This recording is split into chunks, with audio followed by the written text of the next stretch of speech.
कहाँ पहुंचे हैं वो। हाँ तुम मुझे तेवर दिखा रहे हो? हाँ? अरे जान ले लोगे क्या? एक चमाट मारोगे दिमाग ठीक हो जाएगा तुम्हारा। अरे भाई साहब पागल कर रखा है इन लोगों ने। सोसाइटी की नाक में दम कर रखा है, रोज का नया ड्रामा इनका। ओ नीलम जी, अरे समझाइए अपने नाना को। देखिए मैं शर्मिंदा हूँ, मैं बात करती हूँ। अरे किसी दिन किसी की जान लेकर रहेगी। देखो मैं भी कैसे मारते हो। अब देखिए इनको। अरे ये मेरे सर पे गिर जाता तो मुझे चोट लगता ना। अरे आपका पति इस बिल्डिंग का सेक्रेटरी, इसका मतलब ये नहीं कि आप लोग कुछ भी करेंगे। मैं बात कर रही हूँ। अब तो पुलिस कंप्लेंट करना ही पड़ेगा मुझे। पुलिस के पास जाने की क्या जरूरत है, मैं समझाती हूँ। जाइए समझाइए, ये आखिरी बार है जी। अरे यार परेशान हो गया, इन लोगों के लिए यहाँ पे रहना भी सुकून नहीं है।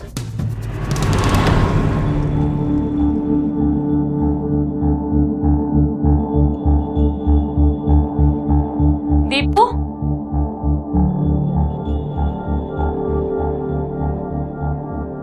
क्या हुआ बेटा? मामी को नहीं बताओगे? मम्मी पापा से झगड़ रही है। छोड़ो, जाने दो इनको, इनका तो रोज का यही है। तुम क्यों अपना मूड ऑफ कर रहे हो? चलो हम आइसक्रीम खाते हैं, चल ना। पति पत्नी के विचारों में, आदतों में, सोच में टकराव स्वाभाविक है, लेकिन जब यही टकराव अपनी हदें पार करने लगते हैं तो अक्सर घरेलू हिंसा का कारण बन जाते हैं। और माता पिता का यही हिंसक बर्ताव बच्चों के मन और मस्तिष्क पर गहरा और बुरा असर छोड़ता है। ऐसे बच्चे डरे सहमे से अपने आप में ही घुटते रहते हैं। उनका बचपन कहीं खो जाता है, उन्हें लगता है कि कोई उनसे प्यार नहीं करता। ऐसे बच्चे अपने अंदर कई तूफान समेटे हुए होते हैं। जब मासूम मन में दबी हुई भावनाओं का ज्वालामुखी फटता है तो सामने आते हैं आत्मा को झकझोर देने वाले भयावह किस्से।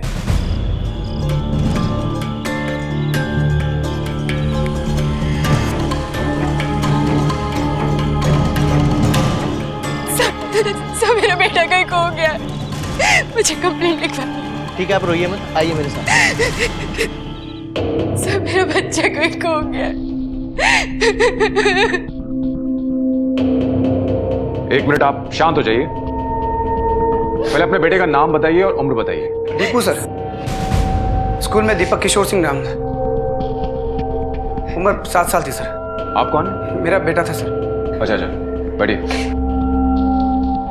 अच्छा ये बताइए कि आपका बच्चा कब गायब हुआ था? मेरा मतलब है कितने बजे? सर एग्जैक्ट टाइम तो नहीं पता, पर स्कूल से आने के बाद। स्कूल से आया था ना वो। उसका बैग घर पर ही था। वो स्कूल गया था या नहीं? बताओ गया था कि सर इसी का काम है उसे स्कूल भेजना। हाँ सर, मैंने उसे उठा के तैयार तो कर दिया था। फिर क्या? फिर चैटिंग पे लग गए। एक काम ठीक से नहीं होता इस आदमी से, जब देखो तब चटियाता रहता है उस कमीनी औरत के साथ। उसके अलावा आता है तुम्हें कुछ? सर मैं आपसे कह रही हूँ, जो भी कुछ हुआ है ना इसी आदमी की वजह से हुआ। इसी आदमी की वजह से गायब हो गया मेरा। मेरी वजह से कि तेरी वजह से? होश कहाँ रहता तुम्हारा?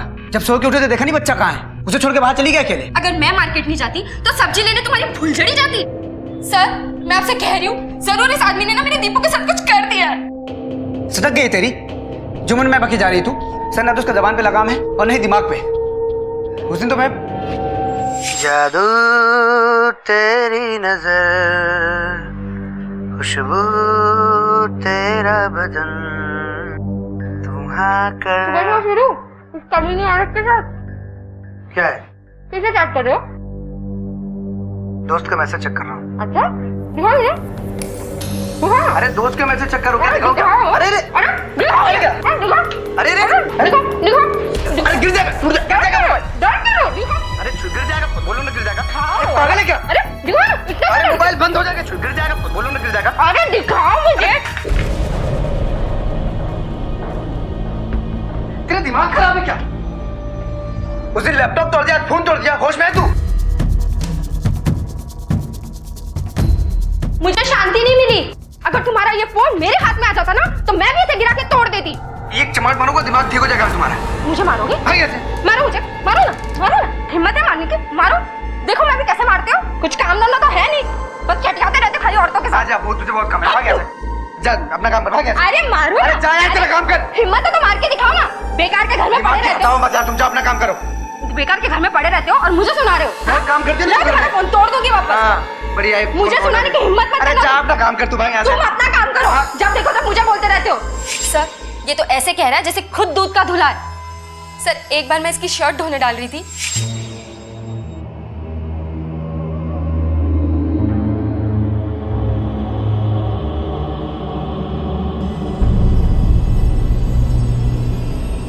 क्या हुआ? लिपस्टिक का दाग ढूंढ रही हो?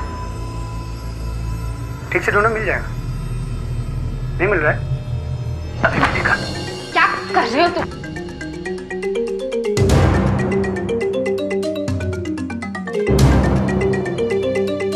लो, लगा लो लिपस्टिक का दाग। क्या? लगा? ठीक है, मैं खुद ही लगा देता हूँ।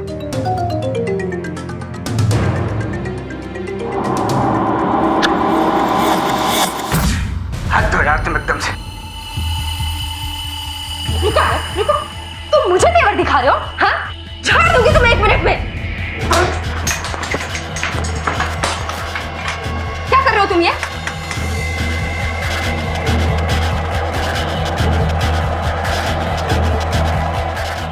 पीछे करो उसे। चल गई शर्ट, मिल गई खुशी।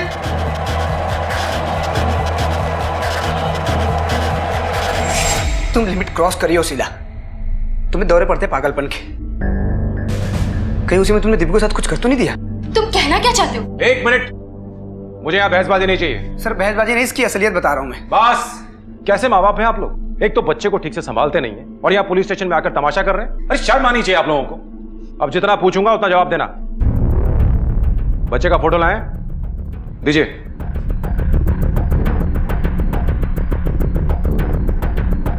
कोई फिरौती का फोन वगैरह आया था? नहीं सर। आपको किसी पे कोई शक है? कोई किसी से दुश्मनी? नहीं सर। आपने उसे डांटा या फटकारा था? नहीं सर। उसका कोई दोस्त वगैरह, छोटा या बड़ा, फोन किया, पूछा? सर उसकी दोस्त मैं ही हूँ, उसकी मामी। मेरे अलावा वो कहीं आता जाता नहीं था। ठीक है, इस वक्त आप लोग जाइए, हम लोग उसे ढूंढते हैं। रात बहुत हो चुकी है, इसलिए किसी को डिस्टर्ब नहीं कर सकते। सुबह आएंगे। और हाँ, इस बीच अगर कोई और डेवलपमेंट हो तो मुझे बताना। ठीक है सर। प्लीज।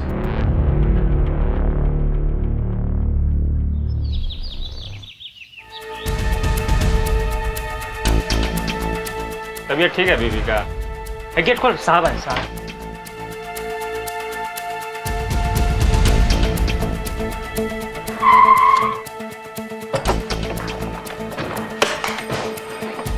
बागवरे, नेबर्स और वॉचमैन से पूछताछ करो और 2 कांस्टेबल्स को बाहर भेजो। सर। और सावंत, मेरे साथ ऊपर चलो। भास्कर, तुम उधर जाओ, तुम इधर आओ।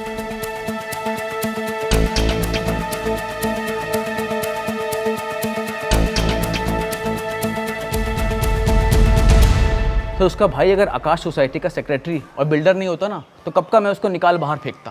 रोज कोई ना कोई लफड़ा सर, रोज कोई ना कोई मगजमारी। हम लोग तो परेशान हो गए हैं सर। कभी कभी तो लगता है हम किसी बिल्डिंग के सोसाइटी में नहीं बल्कि अखाड़े में रह रहे हैं। अच्छा, उनके बेटे दीपू के बारे में कुछ बता सकते हो तुम? दीपू तो उनका बेटा लगता ही नहीं है सर। वो बेचारा रोज सुबह से शाम तक सीढ़ी ऊपर बैठा रहता है, खाली पेट, भूखे प्यासे, बिना नहाए धोए। हमें उसकी हालत ऐसी देखी नहीं जाती तो हम उसे कुछ ना कुछ खाने पीने को दे देते हैं सर। एक खास बात, दीपू के बाप को औरतों का बहुत बुरा नशा है। उसकी माँ हमेशा अपने पति को रंगे हाथों पकड़ने के पीछे लगी रहती है। जब उनके माँ बाप होश में नहीं रहते तो फिर दीपू की देखभाल कौन करेगा सर? अच्छा, आखिरी बार कब देखा था तुमने? ये मुझे याद नहीं सर।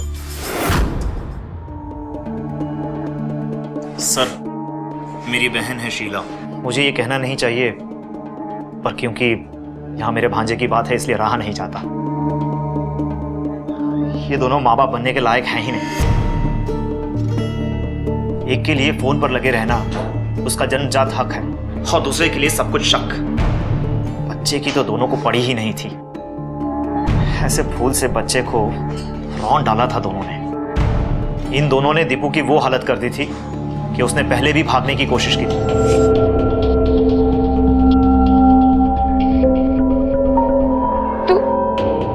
तू घर छोड़कर जा रहा है? यानी आपके हिसाब से जो कुछ भी हुआ उसके जिम्मेदार बच्चे के माँ बाप ही हैं? हाँ सर। कैसे माँ बाप हैं? इनका अपना बच्चा इन्हें छोड़कर चला गया, वो भी सिर्फ 7 साल का। कहीं वो फिर से भाग तो नहीं गया? हाँ साहब, दीपू शाम में गया था उधर, उसके बाद नहीं दिखा। और तूने जाने दिया, रोका भी नहीं? किस लिए रखा गया तेरे को इधर? साहब वो अक्सर बाहर खेलने के लिए जाता था, इसके लिए नहीं रोके। रुको जरा। 302 में जो दीपू रहता है उसे जानते हो तुम? नहीं साहब।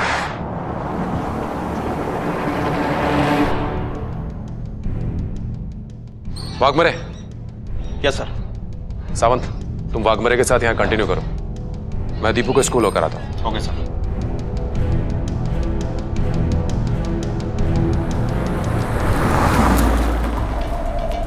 दीपू पढ़ाई में काफी अच्छा था, पता नहीं अचानक से वो शांत हो गया, उदास रहने लगा। उसकी पढ़ाई पर भी असर हो गया, मार्क्स गिरने लगे, रेगुलर एब्सेंट रहता था। आपने कभी उससे जानने की कोशिश नहीं की कि आखिर प्रॉब्लम क्या है? मैंने कई बार जानने की कोशिश की, पर कुछ फायदा नहीं हुआ। कई बार तो वो स्कूल में बिना टिफिन का ही आया करता था, भूखा रहता था। ऐसा लगता था कि उस पर कोई ध्यान रखने वाला नहीं है, निग्लेक्टेड बच्चा है। मैंने उसके पेरेंट्स से भी बात करने की कोशिश की, कुछ दिन तो ठीक था, पर फिर से वही चीजें होने लगी। Thank you so much. अगर जरूरत पड़ेगी तो हम फिर आएंगे। जी नमस्ते सर। कोलकाता से मैं आज ही आया हूँ, इसीलिए सिचुएशन का ज़्यादा पता नहीं है, पर उसका पेरेंट्स का बिहेवियर बच्चे के प्रति एकदम अच्छा नहीं था। एक दिन तो उन दोनों के आपसी झगड़े में उस मासूम का भी हाथ तोड़ दिया। बेटा ठीक हो जाएगा।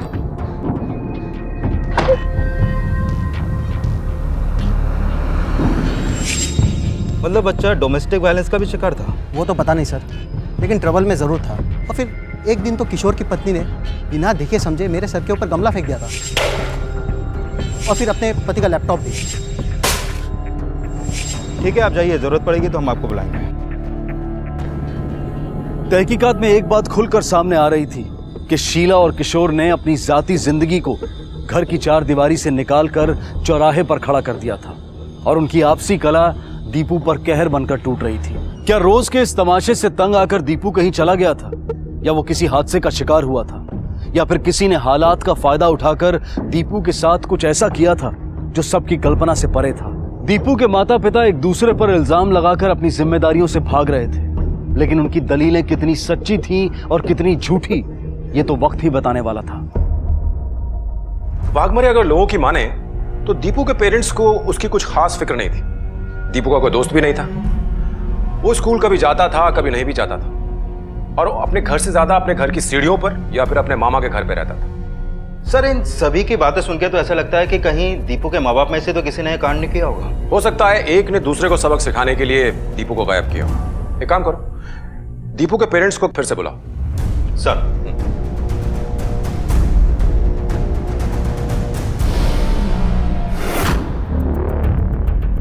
सर मैं समझ नहीं पाई, अब क्या पूछना चाहते हैं? यही कि दीपू का हाथ तुम दोनों में से किसने तोड़ा था? सर वो एक एक्सीडेंट था। फिर तो दीपू का किडनैप होना भी एक एक्सीडेंट ही है। तुम्हें क्या लगता है हम यहाँ भजिया तलने बैठे हुए हैं? बकवास बंद करो और सच सच बताओ कि क्या हुआ था। इसके रोज रोज के खिटपिट से मेरा पारा आई था सर। ऐसे में ये मुंह बंद करने का नाम ही नहीं ले रही थी सर। अब ऐसे में दीपू आके वहां पे खेलने लगा तो मैंने उसका हाथ पकड़ के ऊपर उठाया तो उसका हाथ टूट गया सर। वो मैंने जानबूझ के नहीं किया सर, मेरा मूड ऑफ था सर। पैनिक होके उठा तो उसके सर पे वो लैंप गिर गई, जिसकी वजह से उसके सर पे चोट लग गई सर। और कितनी कहानियां बना के रखी हो तुम दोनों ने। जिस दिन मुझे पता चला कि इस केस में तुम दोनों का हाथ है तो जेल में झाड़ू लगाते नजर आओगे तुम दोनों। जाओ भी।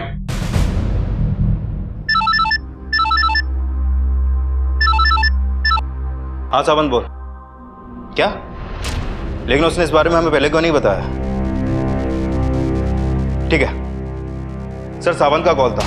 उस वॉचमैन ने बताया कि दीपू अक्सर अकेले में पास के कंस्ट्रक्शन साइट की ओर जाता रहता था। ठीक है, उस कंस्ट्रक्शन साइट को चेक करते हैं।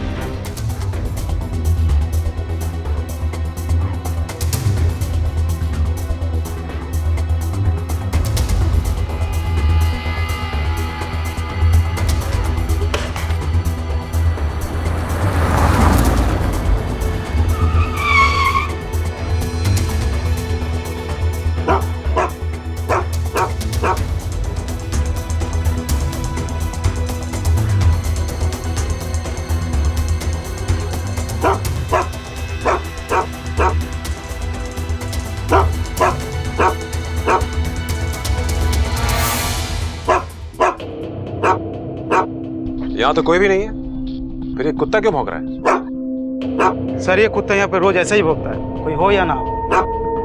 बागमरे, कुत्ते का इस तरह एक ही जगह में बार बार भौंकना मुझे कुछ एब्नॉर्मल लग रहा है। एक काम करो, डॉग स्क्वाड को फोन करो, सर चेक करो।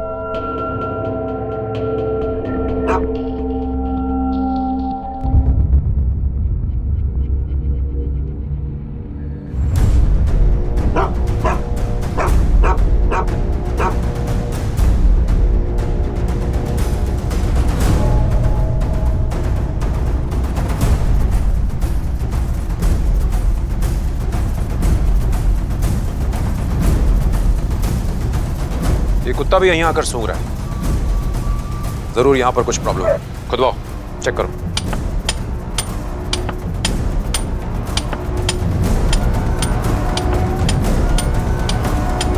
उस तरफ तोड़ो।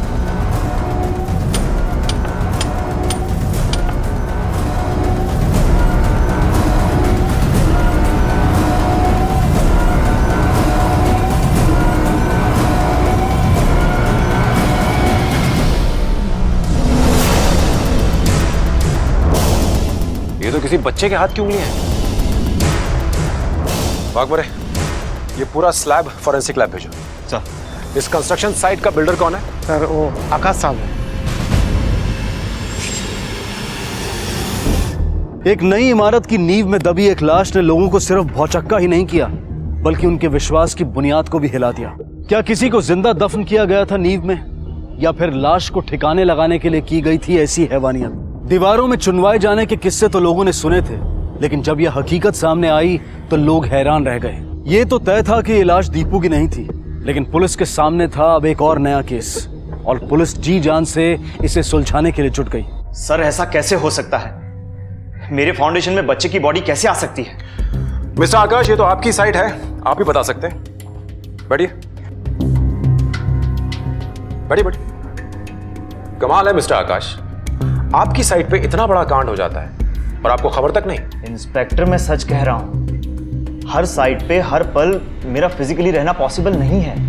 मैं बिल्डर हूं, इसका मतलब ये नहीं कि मैं अपनी हर कंस्ट्रक्शन साइट पे रहूं। इसीलिए मैंने इसका इंचार्ज किशोर को बनाया था। कब डाला था ये स्लैब आपने? कुछ 4 महीने पहले, और 3 महीने से तो वहां काम भी बंद है।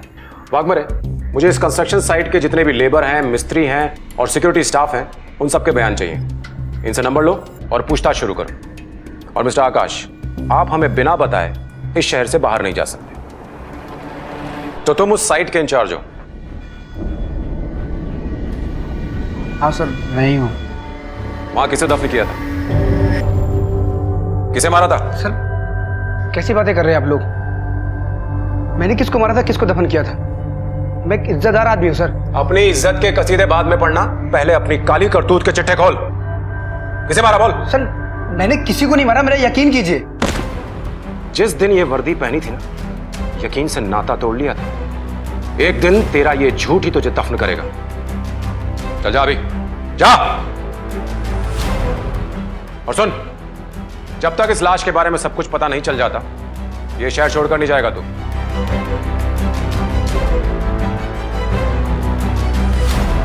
नजर रखना इस पर। ये लाश पुरानी है, शायद 4 या 5 महीने पहले इसे दफनाया गया है। यानी ये भी एक मर्डर केस है? हो सकता है। एक बात और, इसके ऊपर किसी भी प्रकार के हथियार के निशान नहीं पाए गए। बच्चे के स्कल के सभी पोर्ट्स में सीमेंट धुली है। ऐसा लगता है शायद इसे जिंदा ही दफनाया गया है। जिंदा? जी हाँ। इसका मतलब ये केस हमारी सोच से कहीं ज्यादा बड़ा और टेढ़ा है। किसी बच्चे को जिंदा दफन किया गया था नींव में, लेकिन क्यों? किसने किया था यह हैवानियत का काम? क्या किशोर का वाकई कोई लेना देना नहीं था इस केस से? क्या दीपू के गायब होने का कोई सिरा जुड़ता था इस केस से? पुलिस के सामने कई सवाल सर उठाए खड़े थे।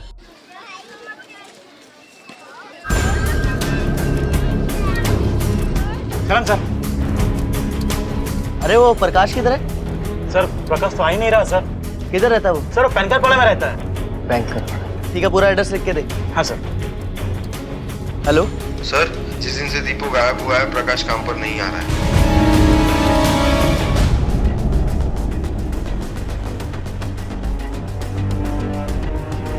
ये तोड़ो।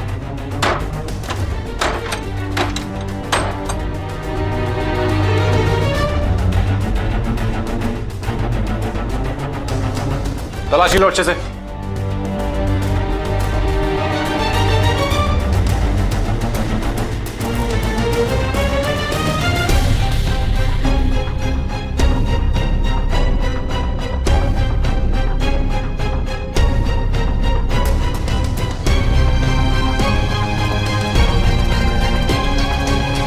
सर ये देखिए।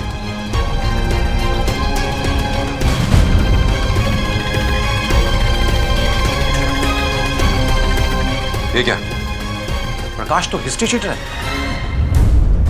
सर प्रकाश 3 बार चाइल्ड मोलेस्टेशन के केस में अंदर था और अभी 6 महीने पहले वो जेल से बाहर आया है। कहीं ऐसा तो नहीं कि उसी प्रकाश ने इस बच्चे को मोलेस्ट करके कंक्रीट में दफन कर दिया और उसी ने दीपू को भी किडनैप किया? वाघमरे, हमें इस प्रकाश को ढूंढना होगा, तभी इस केस की गुत्थी सुलझेगी।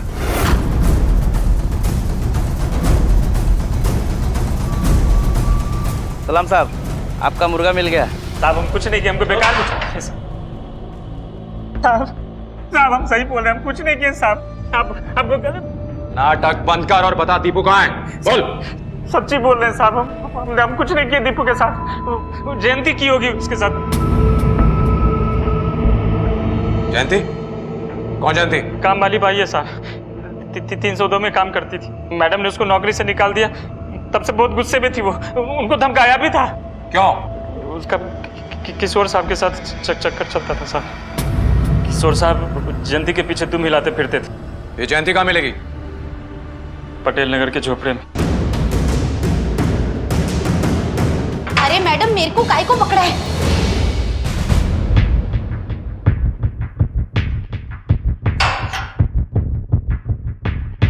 दीपू कहाँ है? साहब मेरे को कैसे पता? 302 में जो दीपू रहता है उसे जानते हो तुम? नहीं साहब। तो फिर उस दिन झूठ क्यों बोला था? तेरा और किशोर साहब का क्या चक्कर है, बोल। साहब आप ये कैसी बातें कर रहे हैं? देख, मुझ में ज्यादा पेशेंस नहीं है, और ये मैडम जो खड़ी है ना, अगर इसने पेशेंस खो दिया तो तेरा अस्पताल पक्का है। भावे, एक बेड बुक कर इमरजेंसी में इसके लिए। बोलो। वो साहब, किशोर साहब के साथ मेरा चक्कर था।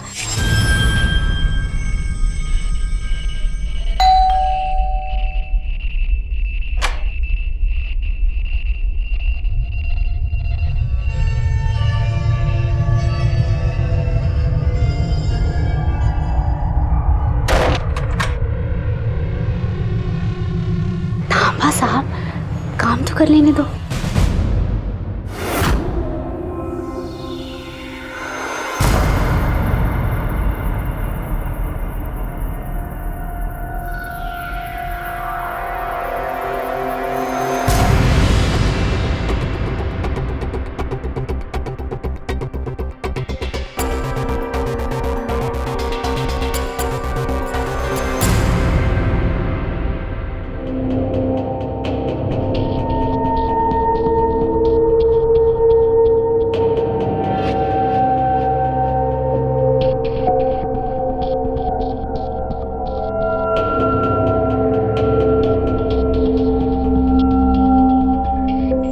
उसके बाद मेम साहब ने काम से निकाल दिया। कमाल है, तेरी हिम्मत कैसे हो गई मुझसे पैसे मांगने की? चल निकल यहाँ से। चली जाएगी मेम साहब, लेकिन जितना पगार हुआ है उतना तो दे दो। मेरे पास एक भी पैसे नहीं है। सोने के मजे बहुत लूटे ना तूने, तो जा ना अब रोने के लूट, बेच दे जाके अपने आप को, भीख मांग जाके। मेम साहब जो मुंह में आ रहा है बोल रहे हो, मैं काम के पैसे मांग रही हूँ, फोकट के पैसे नहीं। तू मुझे एटीट्यूड दिखा रही है? मेरे घर में इस समय तू सही सलामत खड़ी है ना, यही मेरी मेहरबानी है। अपने से ऊपर वाले मर्द के साथ सो गई ना, इसलिए साली तू अपनी औकात ही भूल गई। ओ मैडम, औकात की बात मत करो, अपने पति को संभालो जाकर। चल निकल निकल, मेरे घर में आके मुझे सिखा दिया, निकल यहाँ से। लेकिन साहब मेरा क्या, इसका भी तो चक्कर चल रहा था मीन साहब के साथ।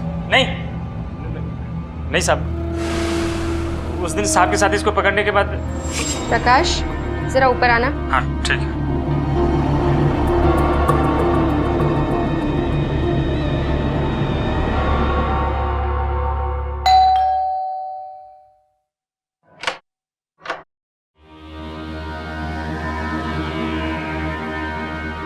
आ जाओ अंदर।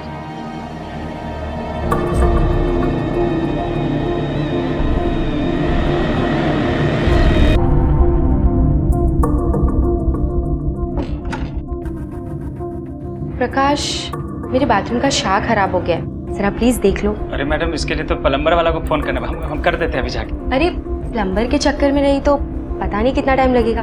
क्या तुम मेरे लिए इतना भी नहीं कर सकते? अरे नहीं मैडम, ऐसा कुछ नहीं है, आपके लिए तो हम मतलब कुछ भी। तो चलो।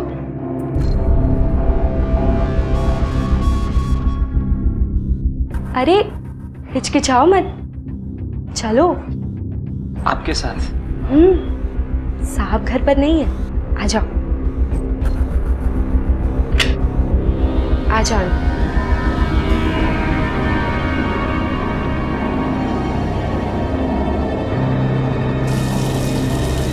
अरे तुम्हारा हाथ लगता है ठीक हो गया, ऐसा क्या किया तुमने?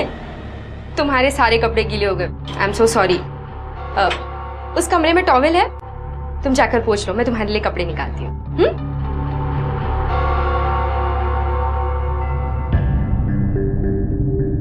दीपू बेटा, मम्मा अभी कुछ जरूरी काम कर रही है, तुम सो जाओ। हाँ, मम्मा थोड़ी देर में आती। जाओ बेटा।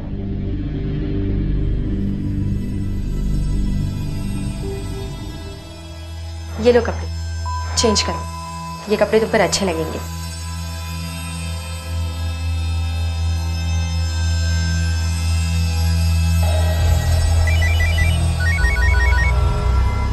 हेलो।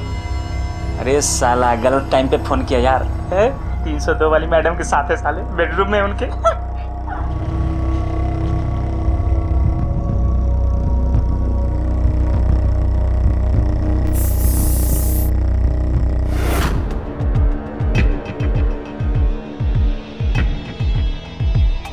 गावेलु जब तू पाउडर जीलन लागेला कमरिया। गावेलु जब तू पाउडर।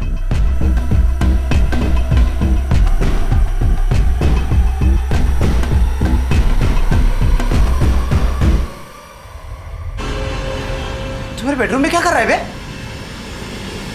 घर में कैसे घुसा? परफ्यूम में मारा साला मेरा। मैडम बुलाई थी साहब। हम कुछ नहीं किया सर, हम कुछ नहीं किया सर।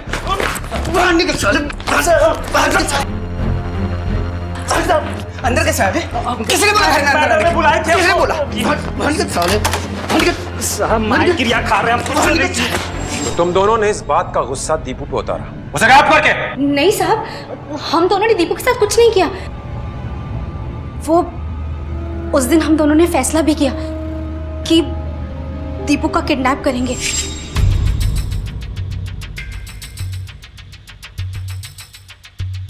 साली का दिमाग खराब हो गया है, मेरे को नौकरी से निकालती है। अरे उसका पति खोटा है, तो उस पे गुस्सा निकाले ना, मेरे को नौकरी से काहे को निकालती है? एक नंबर के कमीने लोग हैं। शीला मैम साहब हमको बकरा बना के किशोर साहब के सामने पटक दिया। इस मेम साहब को तो सबक सिखाना ही पड़ेगा। बदला तो हम भी लेना चाहते हैं। सुनना, मेरे पास एक प्लान है। अगर इस कुतिया को सबक सिखाना है ना, दीपू को उठा लेते हैं। अरे नहीं नहीं, हम सब फंस जाएंगे और कुछ सोचते हैं। क्यों? तो उस औरत से शादी कर कर साहब को सबक सिखाएगा? नहीं, लेकिन दीपू को उठाएंगे तो हम लोग फंस सकते हैं। जरा सोच, अगर बच्चे को उठाया तो एक तीर से दो निशाने। तेरा बदला साहब से पूरा हो जाएगा और मेरा मेम साहब से। चल दूर हट। चांस नहीं मारने का, समझा ना? और दूसरे दिन मैं दीपू से मिली और उसे समझाया कि उसकी मम्मी उससे प्यार नहीं करती और उसे बोर्डिंग भेज देगी। और साहब वो मान भी गया मेरे साथ भागने को। फिर पता चला कि बीच रास्ते में मेम साहब ने उसे पकड़ लिया था। दीपू कहाँ जा रहा है? हाँ, और 2 दिन बाद दोबारा हमने उसे पकड़ा। मेरी मम्मी गंदी है, मुझे बोर्डिंग भेजना चाहती है। मैंने मना भी किया, तुम्हारा भी। देखा, मैंने तो तेरे को पहले ही कहा था, लेकिन तू मेरी सुनता कहाँ है? तू रहेगा मेरे साथ? तो फिर एक काम कर, कल रात होते ही बिल्डिंग के बाहर आना, और जो दुकानें हैं ना, मैं तेरा वहीं वेट करेंगी, ठीक है? हम लोग समय से वहां पहुंचकर इंतजार करने लगे। ए, टाइम देख। अच्छे से समझाए थे उसको। अरे बराबर से समझाया था, और आइसक्रीम भी खिलाई थी। साला गरीबी में आटा गीला हो गया। वहां खड़े खड़े हम लोग का एकदम दिमाग का बच गया था, पर वो नहीं आया। फिर अचानक से एक सफेद रंग का स्कॉर्पियो दिखा तो हम लोग डर से भाग लिए वहां से।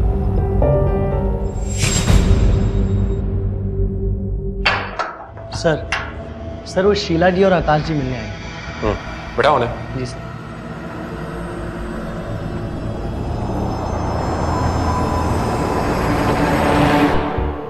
सर, मेरे दीपू का कुछ पता चला?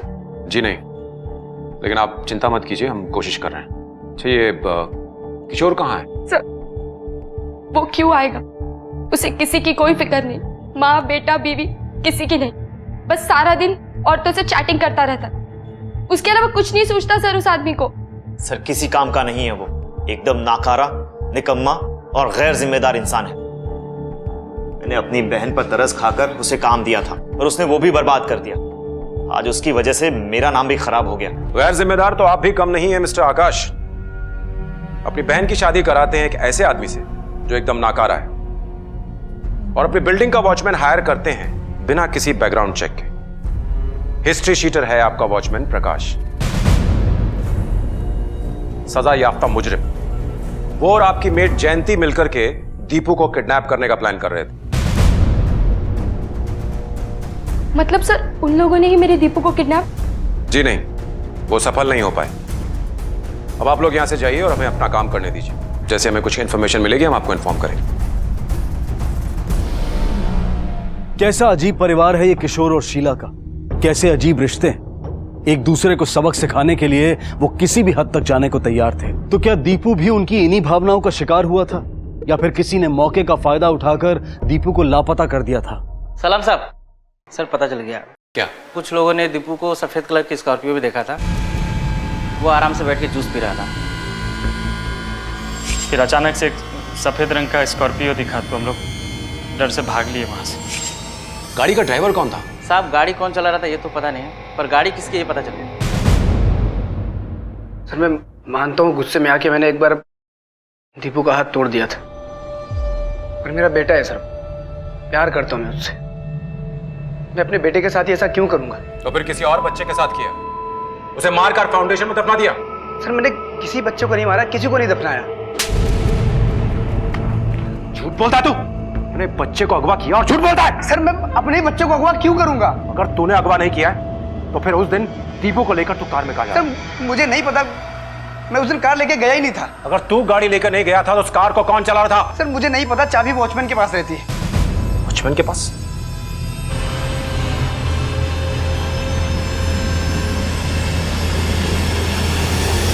दीपू के गायब होने के शाम को किशोर ने अपने कार की चाबी तुझे दी थी ना? जी, लेकिन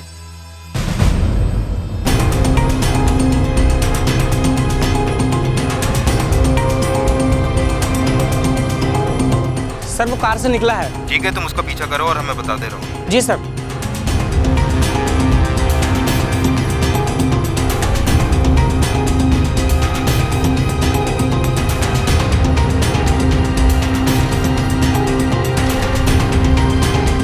सर अब वो अपनी कंस्ट्रक्शन साइट पे गया।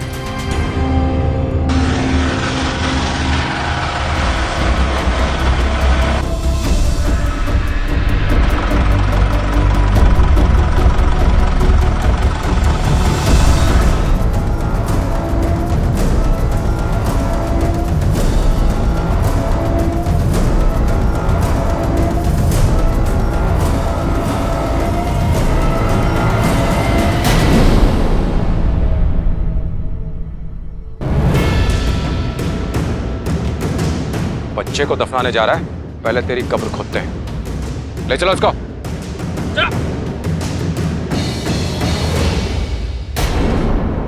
अब अगर तूने सच को छुपाने की कोशिश की तो तेरी फाउंडेशन में मैं तुझे ही गाड़ दूंगा।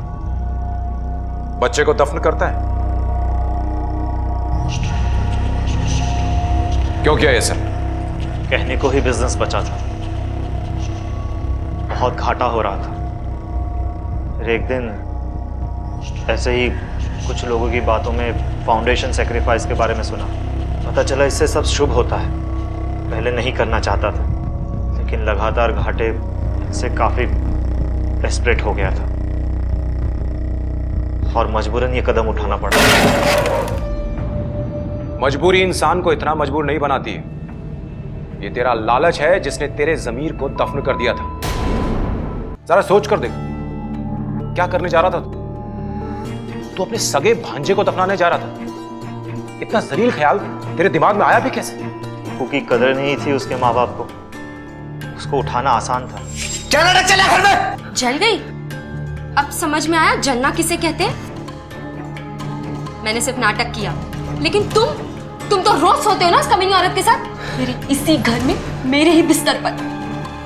तुम कभी नहीं सुधर सकते। फिर एक दिन मैं एक बाबा से मिला, जिन्होंने कहा कि किसी अपने का बलिदान दोगे तो तुम्हारा सोया भाग्य जागेगा। मैं तो उसे उसी दिन मार देता।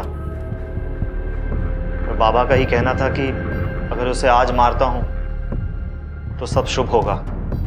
इत्तफाकन 3-4 दिन पहले मुझे मौका मिला उसे किडनैप करने का, वरना मैं उसे आज ही किडनैप करने वाला था। ये बाबाओं के चक्कर में पड़ के तूने जो कुछ भी किया, उससे तूने अपने भाग्य को सुलाया ही नहीं, बल्कि जेल की कालकोठरी में हमेशा हमेशा के लिए दफन कर दिया।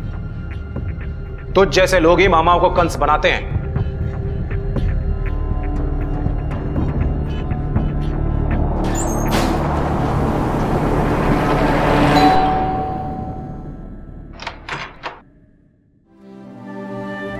मम्मा। दीपू, दीपू, दीपू मेरा बेटा, दीपू, दीपू, दीपू तू ठीक है ना? तू ठीक है ना बच्चा? Deepu, Deepu, Deepu. Thank you sir. Thank you so much sir, thank you.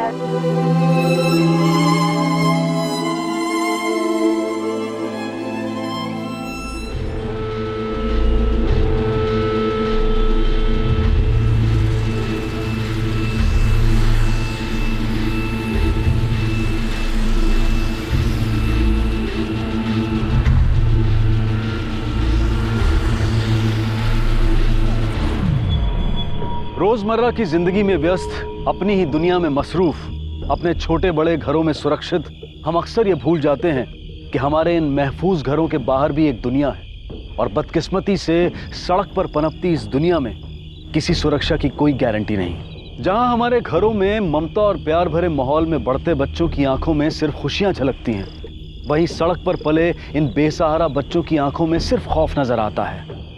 खौफ बाबा जैसे बेरहम हैवानों का। भारत में हर साल तकरीबन 60,000 लापता बच्चों के मामले दर्ज किए जाते हैं, लेकिन अगर जानकारों की माने तो असल में लापता बच्चों की संख्या सालाना लगभग 10 लाख के करीब है, और इनमें से ज्यादातर बच्चों से जबरदस्ती भीख मंगवाई जाती है। यकीन मानिए, बेगिंग रैकेट यानी कि भिक्षावृत्ति माफिया की इस अंधेरी दुनिया में होने वाले कई गुना ऐसे हैं जिनकी हमें भनक तक नहीं है। सानी जानवर है तू, जानवर। ए झुमकी, काहे को नाराज होती तू? तू है तेरे पे। अरे वैसे भी कौन सा ग्राहक था तेरे पास? अपन ने तो तेरी मदद की, तेरी तन की आग बुझा के। काहे को अपने पे भड़कती है? और तू क्या कर रहा है? तू भी निकलेगा ना वैसा ही। चल निकल यहाँ से।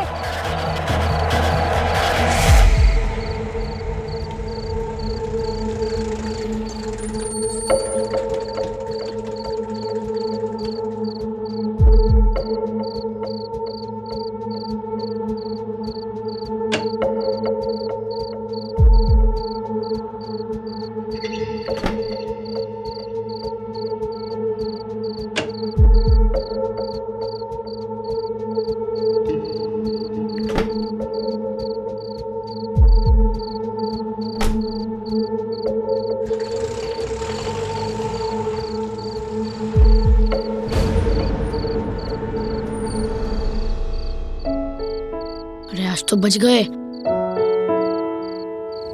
इस तरह छोटी सी रोली इन बच्चों के जीवन का एक अटूट हिस्सा बन चुकी थी। सभी को उससे लगाव था। खासकर गोली को, जिसने अनजाने में एक तरह से रोली के पिता की भूमिका अपना ली थी। कड़ी धूप तले बेरहम रास्तों पर जिंदगी कितनी मुश्किल और सख्त थी, ये जानता था गोली, और वो अपनी रोली को इन्हीं हालात से दूर रखना चाहता था। लेकिन बाबा के गुस्से की वजह से नामुमकिन था, और आखिर इन कठोर परिस्थितियों का उस नन्ही सी जान पर घातक असर हुआ और रोली बीमार हो गई।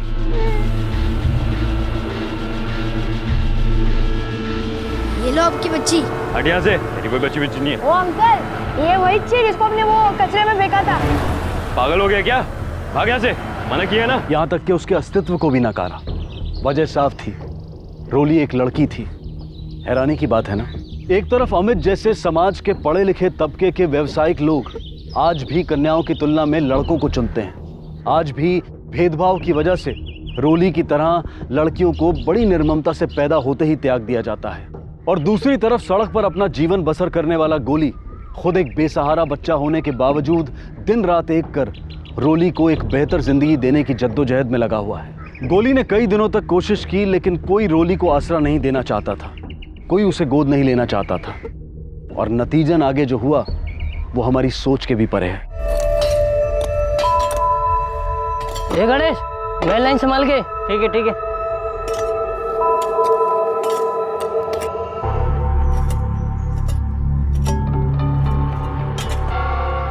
रवि रवि, हाँ क्या है?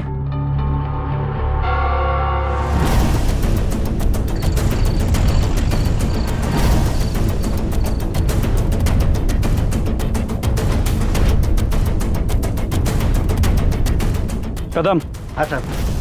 बच्चे को बाहर निकालो। संभाल के बॉडी को पोस्टमार्टम के लिए भेज दो। और तुम लोग हमारे साथ पुलिस स्टेशन चलो, तुम्हारा बयान लेना है। मैम, बच्चे की पोस्टमार्टम रिपोर्ट, पॉइजनिंग, बच्चे को जहर दिया गया था। ये बच्ची तकरीबन 6 महीने की है ना? Right ma'am. 6 महीने पहले जितने भी नवजात बच्चियों के मिसिंग केसेस है ना, उनका पता करवाओ। इस बच्ची की पिक्चर सर्कुलेट करो, और जहां बच्ची की बॉडी पाई गई थी उसके 8 किलोमीटर रेडियस में टीम भिजवाओ। हमें ये पता लगवाना है कि ये गर्ल चाइल्ड किलिंग केस है या कुछ और, इमीडिएटली। Right ma'am.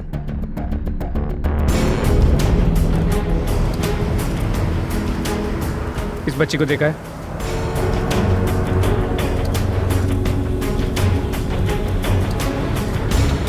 कदम। हाँ साहब, इस बच्ची को देखा है।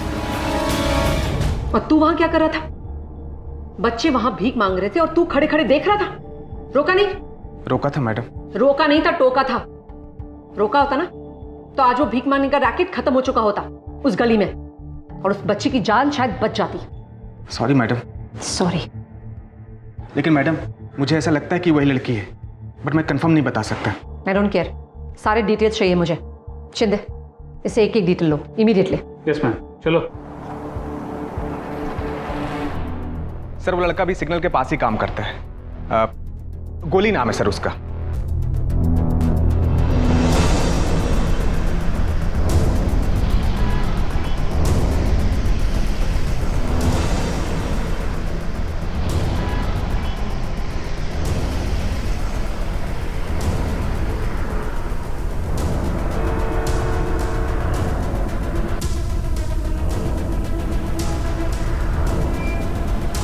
रेखा, ये गोली के बारे में क्या जानती है? वो यहाँ बच्ची के साथ सिग्नल पे भीख मांगता है। मुझे कुछ नहीं पता, मैंने कुछ नहीं किया। हमने कब कहा कि तूने कुछ किया? हम बच्ची के बारे में जानना चाहते हैं, उसकी मौत के बारे में। क्या? बच्ची मर गई? पर मैंने कुछ नहीं किया, मुझे कुछ नहीं पता। मैम, ये ऐसे नहीं बताएगी, इसे अंदर डालना। नहीं मैडम, मुझे सच्ची कुछ नहीं पता। वो रोली नाम की लड़की थी, बच्चों के साथ ही रहती थी, और वो गोली नाम का लड़का उसे साथ लेके घूमता था। पर बहुत दिनों से वो कोई यहाँ दिखे ही नहीं। मैंने समझा बाबा ने उनको कहीं और ही भेज दिया है। बाबा? कौन बाबा? अरे वही जो उन बच्चों से काम करवाता था, पर बहुत दिनों से वो यहाँ नजर ही नहीं आया। देख, कुछ और जानती है ना तो अच्छे से बोल दे, वरना। नहीं मैडम, सच्ची सच बताऊं तो मेरी उन बच्चों से बनती ही नहीं थी, और वो बाबा भी मुझे दूर दूर रखता था। मुझे बस इतना ही पता है। हाँ मैडम, वो देखिए, रेड साड़ी में वो झुमकी है ना, उसकी बच्चों से बहुत बनती थी, उसको पता होगा। जी मैडम जी, हम तुमसे कुछ पूछताछ करना चाह रहे हैं गोली नाम के बच्चे के बारे में, जो एक बच्ची के साथ घूमता था, जिसका नाम रोली था। मेरे को नहीं मालूम, किसी बच्ची के बारे में मैं नहीं जानती है। झूठ बोल रही तू, साफ साफ पता चल रहा है। सच बता दे हमें, क्या जानती तू उस बच्ची के बारे में और उसकी मौत के बारे में, बता। मौत? वो मर गई, पर वो तो बिल्ली और गोली के साथ जिंदा थी। मर गई है वो, तो बता तू क्या जानती है उन बच्चों के बारे में, उस बाबा के बारे में, बता। वो बाबा ना बहुत ही खतरनाक किस्म का इंसान है मैडम जी। वो गोली और उसके दोस्तों को ना धमकाता रहता था उस बच्ची के लिए। साला मारता पीटता भी था, सुअर की औलाद। मेरे को लगता है उसी ने कुछ किया है। आप ना उससे पूछो, उसको जरूर पता होएगा। कहाँ मिलेगा वो बाबा?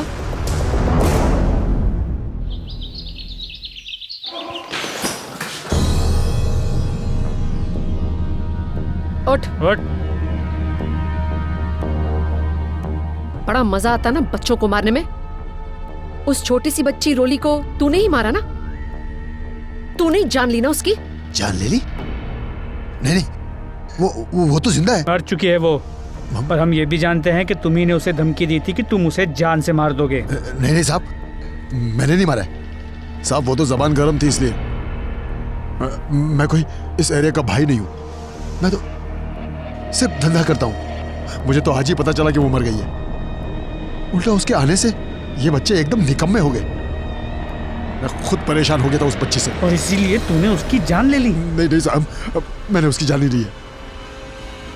लगता है तू ऐसे नहीं मानेगा। ए, डंडा दे मुझे। डंडे की मार खाएगा ना तो तेरा मुंह अपने आप। मैं कसम खाकर कहता हूँ, मैं सच बोल रहा हूँ। माँ कसम मैडम, माँ कसम, मैं सच बोल रहा हूँ मैडम।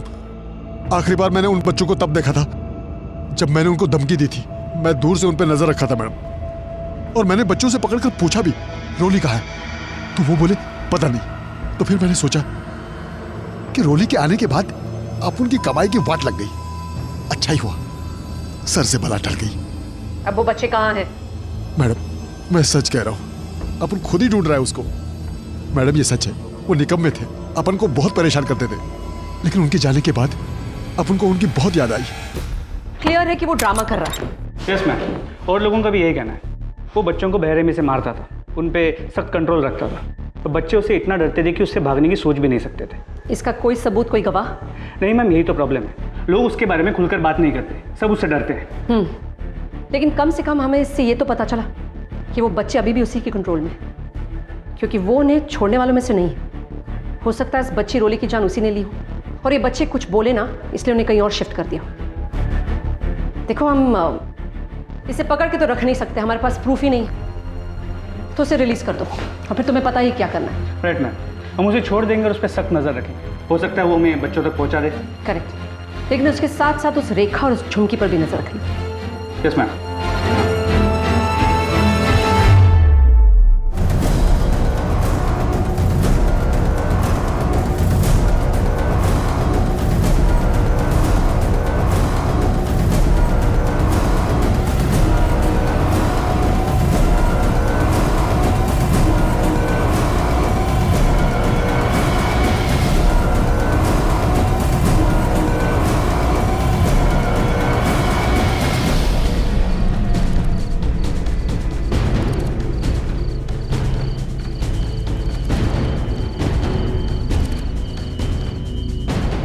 ए चिल्लर लोग, किधर है तुम लोग? चलो जाओ, बाहर आओ।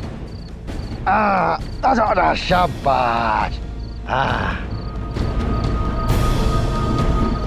हाँ मैम, बच्चे मिल गए। अब अपन को पूरे हफ्ते का हिसाब मांगता है। तुम लोगों को क्या लगा कि बाबा मर गया, चला गया, तेल लेने गया? अपन भी शाना है, इसलिए अपन आज तक नहीं आया। तेरी शान पट्टी तेरे पास खींच के लाई है हमें। मैडम, मेरे को भी आज ही मालूम पड़ा कि ये लोग इधर है। अच्छा, हाँ मेरी बात। तुम गोली हो ना? तुम ही हो जो उस बच्ची रोली को संभालते थे, उससे सबसे ज्यादा प्यार करते थे ना? तुम सब उस बच्चे से बहुत प्यार करते थे, बहुत संभालते थे ना उसे। देखो, बहुत अच्छा करते थे, कोई किसी को इतना प्यार नहीं देता। अब एक और अच्छी चीज करनी पड़ेगी। आप लोग जानते हो ना किसी ने उस बच्ची की जान ली है, बताओ। गोली, अब उनको क्या देखते हैं? चुप। देखो बेटा, डरने की कोई जरूरत नहीं, हम आप लोगों के साथ हैं। बस हमें बताइए क्या हुआ था, किसने मारा है उस बच्ची को? नहीं पता, हम लोग तो रोली के लिए अच्छे लोग ढूंढ रहे थे जो उसे प्यार से रख सके। मेरे को पता था कि हमारे साथ रहने में रोली की जान को डेंजर था, इसलिए जब वो गायब हुई ना तो सबसे पहले मैंने इस बाबा को जाके पूछा, तो इसने मुझे धक्का मार के हटा दिया। बेटा आप कुछ और नहीं जानते, सोचो। और आप सब, आप में से कोई कुछ जानता है? बच्ची आप इधर आओ, यहाँ आ जाओ। आपका नाम क्या है? इसका नाम बिल्ली है। बिल्ली ना, बहुत ही इसको भी कुछ नहीं पता। हम सब रोली से बहुत प्यार करते थे, इतना प्यार कि वो उसका बाप भी नहीं किया। बाप? तुम उसके बाप को जानते हो? तुम आखिरी बार कब मिले थे उसके बाप से? कहाँ पे? वापस मिलोगे तो पहचान पाओगे। उसकी शक्ल, उसका हुलिया याद है तुम्हें? वो कैसे दिखता था, उसकी गाड़ी, उसका नंबर, कुछ? बापू को सब कुछ पता है। Shinde, any update? Yes ma'am, कल रात से मिली इन्फॉर्मेशन की मदद से हम कुछ लोगों तक नैरो डाउन कर पाए हैं। 9 और 7 सेंड होने वाली कई गाड़ियाँ, लेकिन कलर, मॉडल और अस्पताल के पार्किंग लॉट रिकॉर्ड्स, इन सब की मदद से हम 6 लोगों तक नैरो डाउन कर पाए हैं। इनमें से 4 लोग तो नजदीक रहते हैं, लेकिन 2 लोग काफी दूर। और इस बच्चे गोली की मदद से स्केच बना? यस मैम, ये रहा। परफेक्ट। अब उन 6 में से किसी न किसी का चेहरा तो उससे मिलेगा ही, और हमें अपना कल्प्रिट मिल जाएगा। गो। Yes ma'am.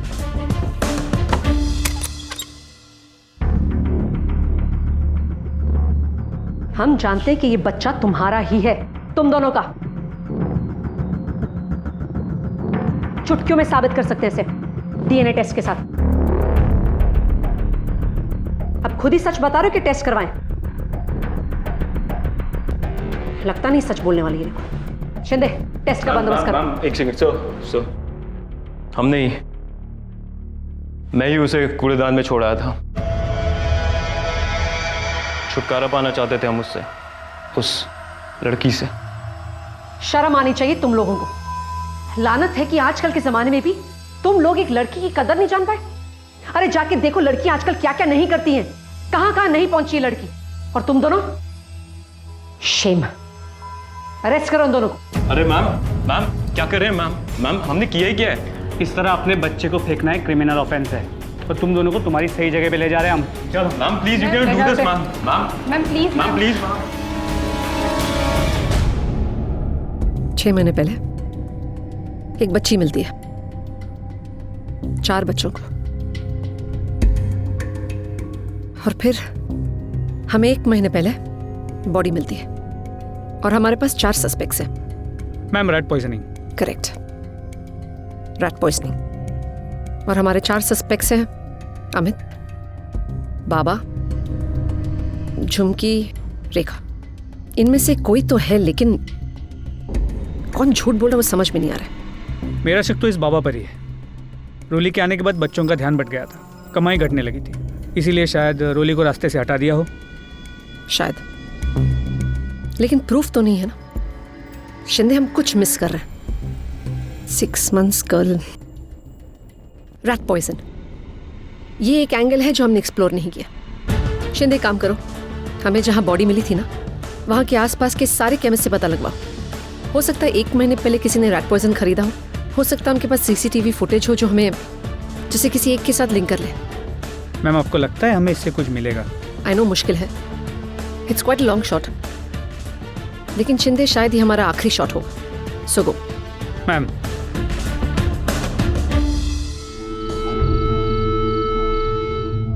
मैम लगता है हमारा कातिल मिल गया।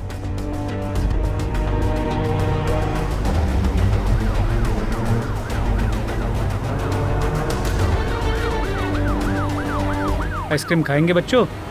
चलो बच्चों उतरो जल्दी, चलो आइसक्रीम खाते हैं। चलो चलो आ जाओ जल्दी, चलो चलो चलो चलो चलो।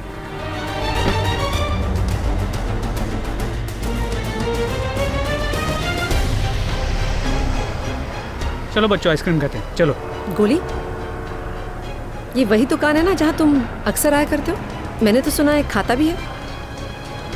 बोलो बेटा, आप हमें सच बता दोगे ना तो मैं आपको बचा सकती हूँ। गोली तुम्हें बताना पड़ेगा बेटा। चलो बच्चों।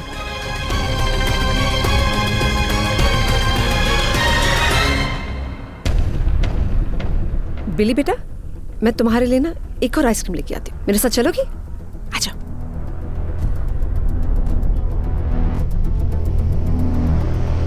बेटा, आप मुझे एक बात सच सच बताओगे? क्या हुआ था रोली के साथ? देखो, हम पुलिस हैं, हम आपकी मदद करेंगे, लेकिन आपको मुझे सच सच बताना पड़ेगा। गोली ने ही रोली की जान ली है ना? देखो, मुझे सच बताओगी ना तो मैं मदद कर सकती हूँ, लेकिन अगर आप सच नहीं बताओगे तो गोली जेल जाएगा, सजा होगी उसे। मेरी मदद करो ना, सच बता दो मुझे। बोलो बेटा, मुझे बोलो। मैडम, उसे तकलीफ मत दीजिए, मैंने ही मारा था रोली को। क्या आप हमें बता सकते हो आपने ऐसा क्यों किया और कैसे किया ये? रात को भी वो गायब थी और सुबह देखा तो हिल भी नहीं रही थी। जो मेरे साथ हुआ, मतलब बर्बाद हो गई उसकी जिंदगी, समझा तू? बिल्ली की जिंदगी बर्बाद कर दी। वो भी वही करेगी जो मैं करती है, जो सड़क पे पलने वाली हर लड़की करती है, ये भी वही करेगी। नहीं, मैं रोली को कुछ नहीं होने देगा। कुछ नहीं होने देगा? हाँ? क्या करेगा? बचा लेगा इसको? हर लड़की के साथ वही होता है और इसके साथ भी वही होगा। कितना कोशिश किया, रोज कोशिश किया, लेकिन किसी को चाहिए ही नहीं थी वो। उसके बाप को तक नहीं पड़ी थी उसकी, इसलिए रोली को बचाने का सिर्फ एक ही रास्ता था। आप जानते हो ना, आप लोगों ने जो किया वो गलत था, बहुत गलत। बेटा, जुर्म किया आप लोगों ने, एक बच्चे की जान ली है, बहुत गलत है, बहुत गलत।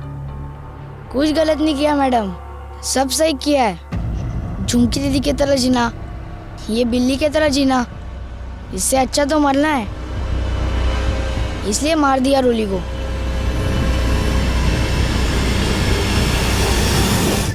गोली का ट्रांसफर पूरा हो गया, नवी मुंबई जुवेनाइल होम में। ओ मैडम, जिसने खून किया उसको तो पकड़ा ना तुम लोग ने, फिर आप उनको काहे को सता रहे तुम लोग? तुम्हें खून के लिए नहीं पकड़ा जा रहा है, बच्ची की बलात्कार के लिए पकड़ा जा रहा तुम्हें। और अगर हमारे हाथ में होगा ना, तुम हमेशा के लिए जेल में ही सड़ोगे। ले जाओ इसे। चल हट।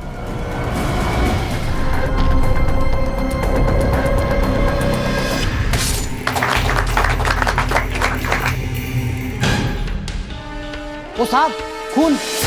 किसके साथ अफेयर चल रहा था? मुगलाई कुक मीर के साथ, और फिर उसके कुछ महीनों बाद चाइनीज कुक बबलू के साथ। नया मालिक पगार बढ़ाएगा? नहीं बढ़ाया ना तो देखना कैसे रोटी की तरह सेक के उसको जलाती हूँ मैं। सर, मैं तो लुट गया, बर्बाद हो गया, अब कौन आएगा यहाँ? अरे पल्लू खोल। मुझे लगता है ये कत्ल इन चारों के अलावा किसी और ने किया है।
एक ही खबर किसी के लिए शुभ और किसी के लिए अशुभ हो सकती है।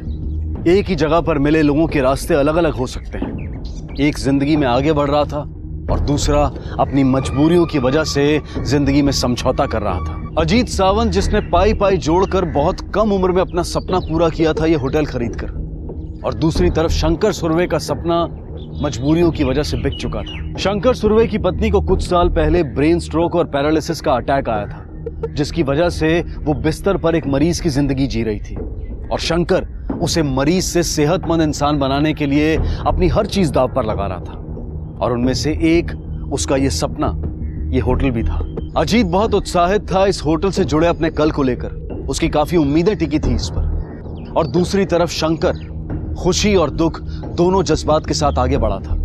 खुशी इस बात की कि अब वो अपनी पत्नी के इलाज का रोज का तकरीबन 30 से 40 हजार का खर्चा आराम से उठा पाएगा, और दुख इस बात का कि अब उसका होटल किसी और का हो चुका था। इस होटल से जुड़े और भी लोग थे, और ये लोग थे इस होटल का स्टाफ, जिन पर इस बदलाव का असर हो सकता था।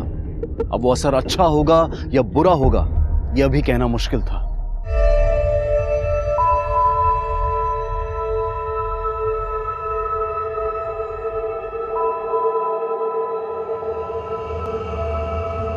तेरे को क्या लगता है, नया मालिक पगार बढ़ाएगा?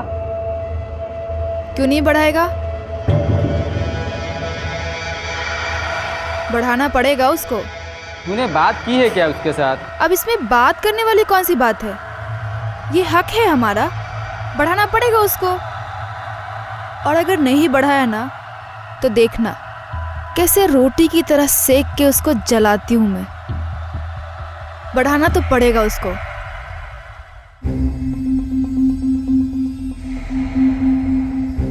मुबारक हो अजीत जी, अब ये होटल आपका हो गया।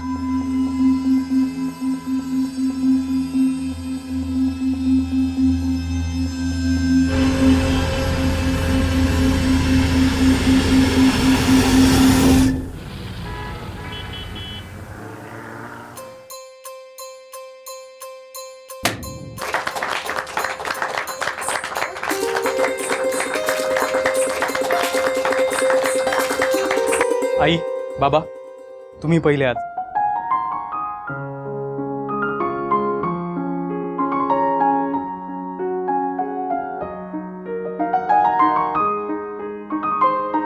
आई, बाबा, कसं वाटतंय? अरे बहुत बढ़िया यार, एकदम चकाचक। खरंच खूपच छान हं. अब जी जान से मेहनत करना और खूप तरक्की करना. यस. सुखी रहा. गुरुजी, पूजा कहाँ करेंगे? पूरब की ओर पूजा करेंगे. तयारीला मदत करा रे.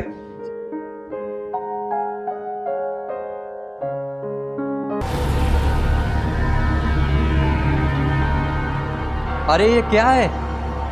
क्या है? ये देखो, ये क्या है? अरे क्या है? मैंने कहा था ना ठीक से साफ करने के लिए.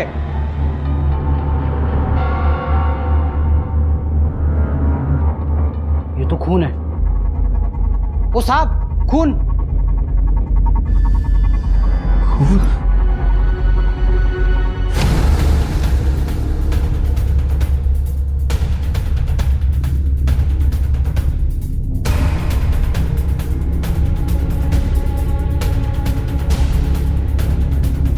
अगर नहीं बढ़ाया ना तो देखना कैसे रोटी की तरह सेक के उसको जलाती हूँ मैं.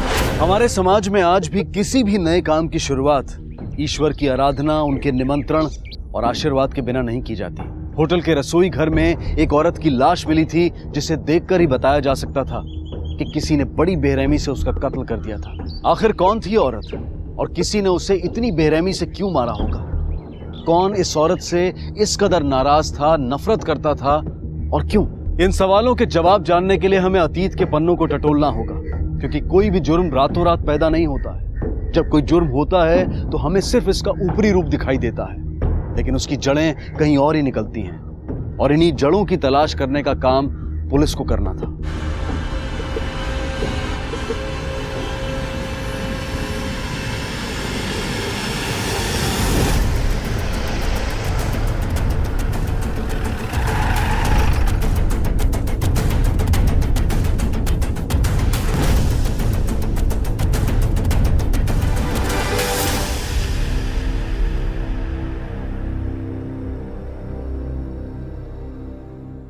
देखिए ना साहब, कितना अनर्थ हुआ.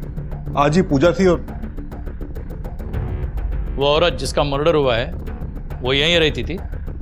नहीं सर, रात को होटल स्टाफ में से कोई नहीं रुकता यहाँ। ये शीला यहाँ पे कैसे रुकी थी मालूम नहीं। 2 दिन हुए होटल लेके, पूरी तरह चार्ज भी नहीं लिया अभी। और उस औरत का नाम याद है तुम्हें? सर एक्चुअली 2 दिन पहले मेरी उससे बात हुई थी, तब उसी ने अपना नाम बताया था। साहब, मेरा नाम शीला है साहब। इस होटल में रोटी बनाने का काम करती हूँ साहब। आप नए नए हैं इसलिए पहले से बोल रही हूँ साहब कि हम सबका पगार 10% बढ़ा के देना पड़ेगा। बाद में पगार को लेके मचमच ना हो इसलिए अभी से बोल रही हूँ साहब। सर मैं तो लुट गया, बर्बाद हो गया। अब कौन आएगा यहाँ? पाई पाई जोड़ के मैंने यह होटल खरीदा। होटल में सीसीटीवी कैमरा नहीं है? नहीं सर। इस होटल की कितनी चाबियां तुम्हारे पास है? सर टोटल 4 चाबियां है। 3 चाबियां मुझे इस होटल के पहले ओनर शंकर जी ने दी थी और 1 चाबी नाइट ड्यूटी वॉचमैन के पास रहती है। होटल का स्टाफ वो कहाँ रहता है? साहब, दोनों हेड सेफ और शीला को छोड़कर हम सभी लोग स्टाफ क्वार्टर में ही रहते हैं। ये स्टाफ क्वार्टर किधर है? वो पीछे है ना। वो तो एकदम बिंदास थी सर, नागपुर से अकेले आई थी और बिंदास होना भी पड़ता है ना साहब, वरना उसको इधर कौन जीने देता। मतलब होटल लाइन है साहब, ज़्यादातर स्टाफ लोग मर्द ही होते हैं, आप समझ गए ना साहब। उसका हर किसी से कभी ना कभी झगड़ा हुआ था। वो कब से यहाँ काम कर रही थी? ये कोई 2 साल हुआ होगा साहब। इधर रोटी चपाती के लिए कोई था ही नहीं, तभी एक दिन वो खुद से चल के आई। उसके आने के बाद कुछ गड़बड़ हुई थी?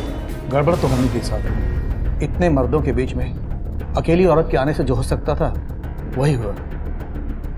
क्या गड़बड़ हुई थी? साहब, उसको अपने झांसे में लेने के लिए हर कोई इसकी बात मानता था। शीला, ये तेरा पार्सल तेरे बच्चे के लिए। बहुत पसंद है ना उसे? अरे लव यू रे। अरे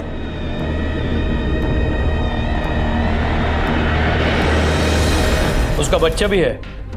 जी हाँ साहब। जब वो काम पे आती थी तो बच्चे को कहाँ रखती थी?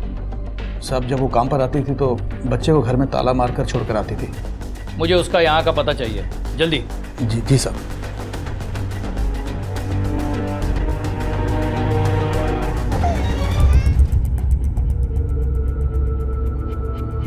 अच्छा, यहाँ रखते हो तुम होटल की चाबी? साहब, वैसे जब मैं सुबह ड्यूटी पे आता हूँ तो पांडे मुझे चाबी दे देता है, पर जब कभी उसे जल्दी जाने को होता है तो वो यहीं चाबी रख देता है। किसी को मालूम नहीं है साहब, हम लोग यहाँ चाबी रखते हैं। पांडे मतलब वो नाइट शिफ्ट का वॉचमैन? हाँ साहब। पूरा नाम क्या है पांडे का? दया शंकर पांडे। कहाँ मिलेगा ये पांडे? साहब, वो सुबह की ट्रेन से गाँव बिहार चला गया।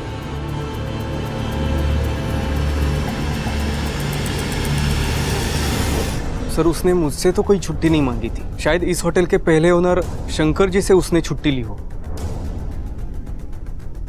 होटल तुम्हारा है और छुट्टी पुराने मालिक से मांगता है। पूरा नाम क्या है पुराने मालिक का? शंकर सुरवे सर, मैं उस होटल का पुराने मालिक हूँ। जी। फिर भी नए मालिक के पूजा में नहीं गए, क्यों? बुलाया नहीं था क्या? बुलाया था सर, लेकिन मेरी बीवी पिछले 3 दिनों से अस्पताल में थी, इसलिए नहीं जा पाया। इस साल उसे 4थी बार एडमिट कराया है। सर मेरी बीवी की तबीयत की वजह से मैं पिछले कई महीनों से अपने होटल की तरफ ठीक से देख भी नहीं पा रहा हूँ। ये शीला और तुम्हारे होटल स्टाफ के बीच में कुछ गड़बड़ चल रही थी क्या? सर अकेली औरत थी, उसे सहारे की जरूरत थी। इस जरूरत में उसको मतलब किसके साथ अफेयर चल रहा था? पहले तो वो मुगलाई कुक मीर के साथ, और फिर उसके कुछ महीनों बाद चाइनीज कुक बबलू के साथ। इस वजह से दोनों में कभी झगड़ा नहीं हुआ? हाँ हुआ था ना, लेकिन मैंने वो झगड़ा बहुत जल्दी सॉल्व कर दिया था। लेकिन कभी ऐसा नहीं सोचा था कि ये बात मर्डर तक पहुंच जाएगी। तुम्हें लगता है कि शीला का मर्डर इन दोनों में से किसी ने किया है? अरे नहीं साहब, मैं ऐसा क्यों सोचूंगा, दोनों अच्छे हैं। ठीक है मिस्टर सुरवे, अभी तो आप जा सकते हैं, लेकिन अगर जरूरत पड़ी तो वापस बुला लेंगे। जी सर, मैंने शीला के पड़ोसियों से बात की। उनके कहने के मुताबिक शीला कुछ 2 साल पहले ही उस बस्ती में रहने के लिए आई थी, नागपुर के किसी आसपास के गांव से। वो कौन थी, उसका पति कौन था, इसके बारे में ज्यादा जानकारी नहीं मिल पाई, क्योंकि वो किसी से ज्यादा बात ही नहीं करती थी। और वो night watchman Dayashankar Pandey? Sir, Dayashankar का मोबाइल लोकेशन ट्रेस हो गया। जिस वक्त मर्डर हुआ उस वक्त वो होटल के आसपास ही था, और फिर 4 बजे उसका मोबाइल लोकेशन दादर दिखाई दिया, और फिर 6 बजे पनवेल। रेलवे के रिकॉर्ड के मुताबिक वास्को पटना ट्रेन में उसका टिकट बुक था।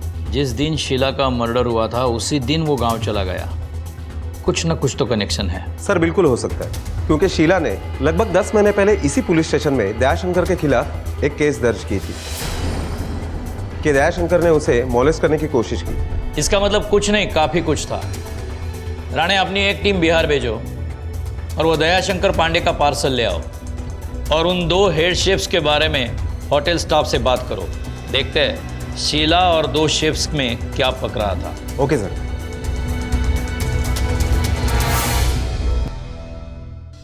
शीला का उन 2 रसोइयों के साथ, मतलब शेफ के साथ चक्कर चल रहा था? हाँ साहब, पहले मीर के साथ और अब बबलू के साथ। तुम्हें कैसे मालूम? तो साहब क्या है ना, एक दिन कैशियर ने मुझे शीला को बुलाने भेजा था। अरे शीला किधर गई? वेद के साथ होगी। आजकल वो तड़का यहाँ नहीं, स्टाफ रूम में लगाता है।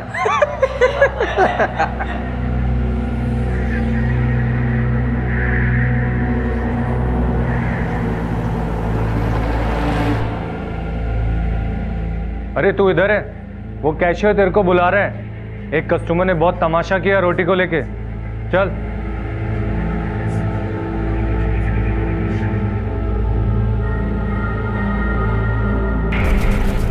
शीला का इन दोनों के साथ, मतलब मीर और बबलू के साथ लफड़ा चल रहा था। इस बात को लेकर उन दोनों में कभी झगड़ा नहीं हुआ? साहब, उन दोनों का तो रोज ही झगड़ा होता था, और एक दिन तो ये शेजवान, एक लड़की के लिए एक दूसरे की जान लोगे क्या? चल जा अपना काम कर। फिर साहब शीला को पता चला कि मीर शादीशुदा है। उसने मीर को घास तक नहीं डाली, और तभी उसका लफड़ा बबलू से शुरू हो गया। तभी साहब मीर बहुत सुलगा था।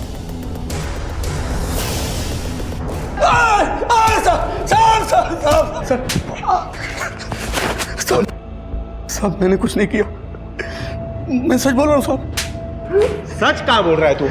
अब बोलेगा सच? हाँ, घर में बीबी और होटल में शीला। दाल और मुर्गी साथ में चाहिए थी सर इसको। हाँ, और मुर्गी किसी दूसरे के पास चली गई तो इससे बर्दाश्त नहीं हुआ, हलाल कर दिया उसे। शीला बबलू के पास चली गई, इसीलिए मारा ना उसे। नहीं नहीं साहब, मानता हूँ पहले मेरा उसके साथ लफड़ा चालू था, लेकिन अभी कुछ भी नहीं था। मैंने उसको नहीं मारा साहब, मुझको जाने दो ना। जाने दो? अरे साहब। सर, शीला की पोस्टमार्टम रिपोर्ट आ गई है। हाँ।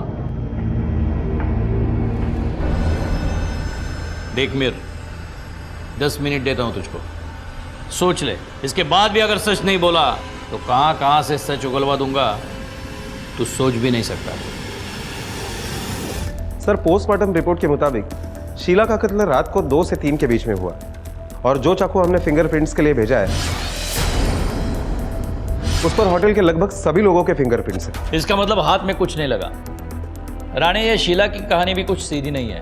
एक ही जगह के 2 लोगों के साथ अफेयर, कुछ भी कहो, कातिल होटल के अंदर वाला ही कोई है, जिससे शीला पे बहुत गुस्सा रहा होगा। पहले उस मीर से निपटते हैं।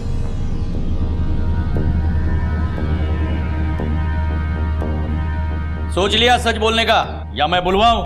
साहब, मेरे और शीला के बीच में प्यार था साहब, लेकिन कुछ टाइम बाद पता चला वो मेरे साथ डबल गेम खेल रही।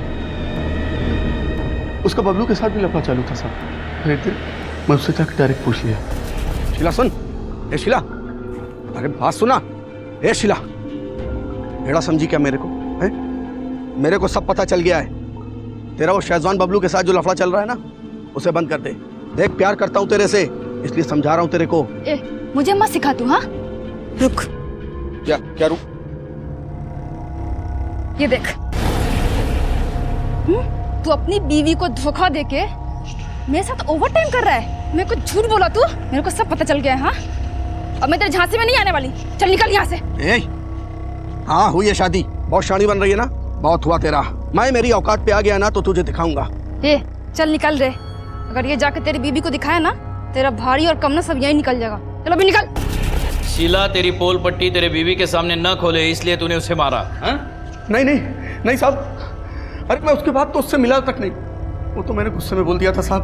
बल्कि शीला और बबलू मेरे को झगड़े के लिए उकसाते थे।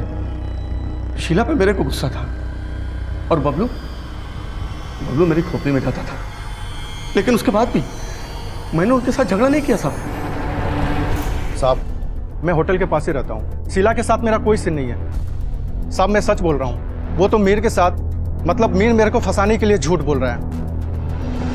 मैं किसी एक बच्चे की माँ के साथ में क्यों चक्कर चलाऊंगा साहब, और खाली फोकट में किसी का बच्चे का बाप क्यों बनूंगा? अच्छा, शीला से तेरा कोई लेना देना नहीं है, तो फिर शीला को मीर का वो फैमिली फोटो किसने दिया था? वो मुझे नहीं मालूम साहब। तुझे क्या लगता है किसने दिया होगा फोटो? कुछ पता है तुझे? क्योंकि हमें ये पता है कि तू शीला के कितने करीब था। अब प्यार से बताएगा या मार खा के बताएगा? शायद दयाशंकर भी हो सकता है साहब, क्योंकि मैंने उसको एक बार फोन में शीला के बारे में बात करते हुए सुना था। बोला ना आपको, अब की बार नहीं बच पाएगी वो। अरे बहुत जबरदस्त सेटिंग किया हुआ है। हाँ टेंशन मत लो आप, ठीक है? मैं आपको बाद में फोन करता हूँ। हाँ ठीक है।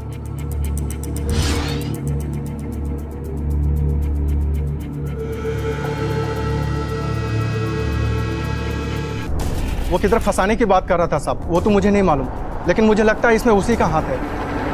अरे वो दयाशंकर, वो भी मजे करना चाहता था उसके साथ, और साहब वो हमारा कैशियर, वो भी शीला को सपोर्ट करता था। साहब शीला अच्छी औरत नहीं थी साहब, ये सब मुझे बहुत बाद में पता चला। अच्छा, वो अच्छी औरत नहीं थी और तो अच्छा आदमी है। तेरे को क्या लगता है ये कहानियां सुनाकर तू हमारा ध्यान तेरे ऊपर से किसी और पे डालेगा? देख, सच बता दे, तूने शीला को क्यों मारा? जब तक तू सच नहीं बोलता तो यहां से हिल भी नहीं पाएगा, समझे?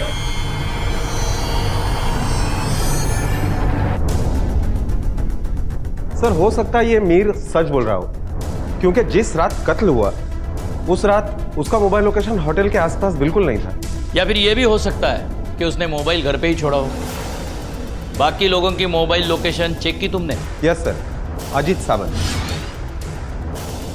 कत्ल की रात अजीत सावंत का मोबाइल लोकेशन होटल के बिल्कुल करीब था, 12:30 से लेकर 3:30 बजे तक। सर ये होटल सपना है मेरा, ऐसे ही गया था देखने के लिए। दूसरे दिन मुहूर्त था तो बचे हुए काम की लिस्ट बनानी थी। सर मेरी सारी कमाई, सारी जमा पूंजी इस होटल पे लगाई हुई है। मैं पहले ही बर्बाद हो चुका हूं और आप लोग बार बार मुझे बुला रहे हैं। सर मैं सब पहले ही बता चुका हूं, अब आपको क्या नया मिलेगा मेरे बयान से?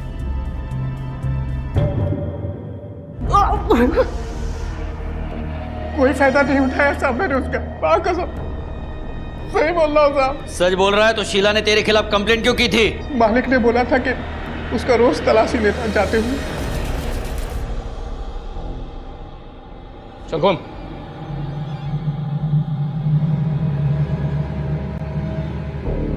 पल्लू खोल। पागल हो गया है तू? पैसा ब्लाउज के अंदर छुपाया ना तूने? तेरा दिमाग खराब हो गया, चल जा यहाँ से। सही से प्यार से बोल रहा हूँ तुझे, पल्लू खोल। अरे पल्लू खोल। क्या हो रहा है? क्या हो रहा है सब? सर वो, अरे लेडीज की कोई एक्सेस नहीं करता क्या? शाना बन रहा है ना तू? छोड़ूंगी नहीं मैं तेरे को, जाके पुलिस स्टेशन में कंप्लेन करूंगी, जेल जाएगा तू देखना। उसने सच में कंप्लेन कर दी साहब मेरे खिलाफ इसी थाने में। वो हमारे पुराने मालिक है ना सुरभि साहब, उन्होंने छोड़ा है यहाँ से। उसने कंप्लेंट की इसलिए गुस्से में आकर तूने उसे मार डाला? हाँ? नहीं साहब, मैंने उसको नहीं मारा। उस दिन के बाद ना साहब मैंने उसकी तरफ देखा भी नहीं। सच बोल रहा हूँ साहब, मैंने नहीं मारा उसको।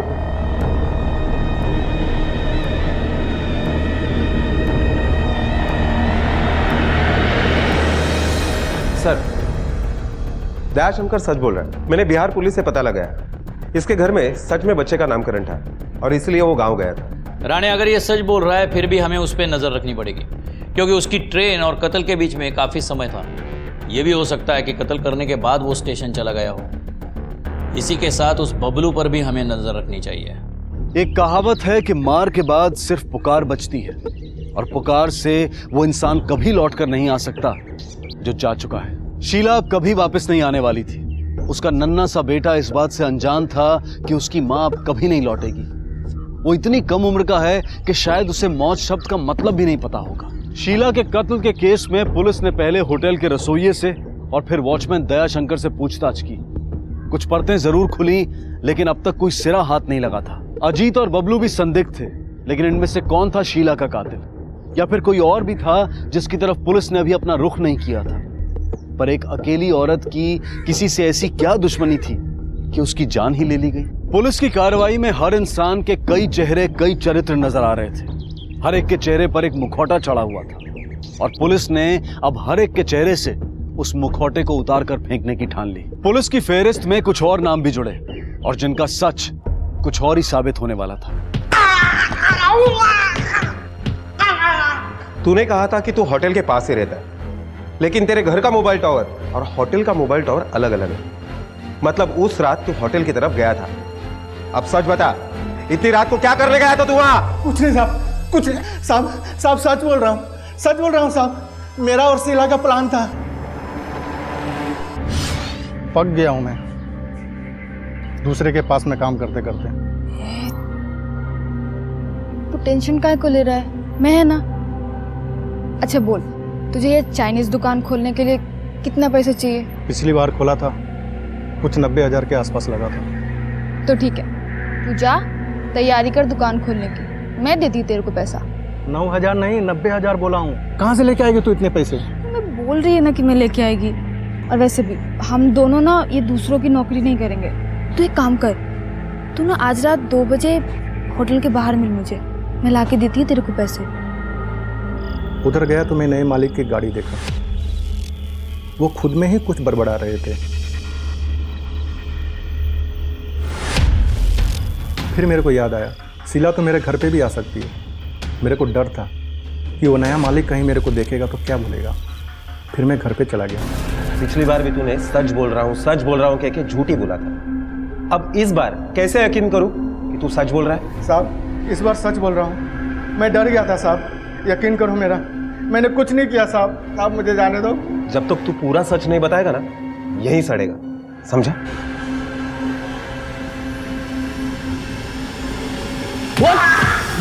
सर, अभी तक तो लग रहा है कि हर किसी आदमी के पास शीला को मारने का मोटिव है। मीर, एक चोट खाया हुआ आशिक, दयाशंकर, माने या ना माने, लेकिन वो भी तो शीला का फायदा उठाना चाहता था। और ये बबलू, वो तो हर तरफ से शीला का फायदा उठा रहा था। अगर वो नहीं मरती तो इसका पैसे का लालच बना ही रहता था। इसलिए सर, हम इनमें से किसी को नहीं छोड़ सकते।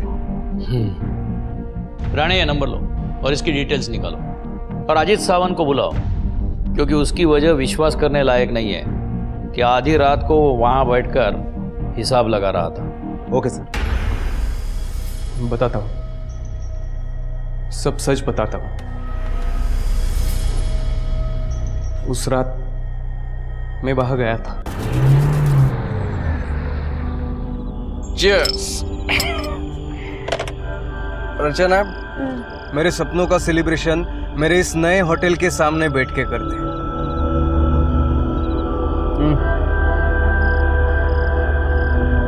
I'm done यार, अब और नहीं पी सकती। ऑलराइट, देखना एक बार ये होटल शुरू हो जाए, फिर अपनी लाइफ सॉर्टेड है, सॉर्टेड। 1 साल के अंदर 2-4 होटल बनाएंगे और फिर शादी करेंगे। वैसे मेरे बहुत सारे सपने हैं, फिलहाल ये एक पूरा हो रहा है।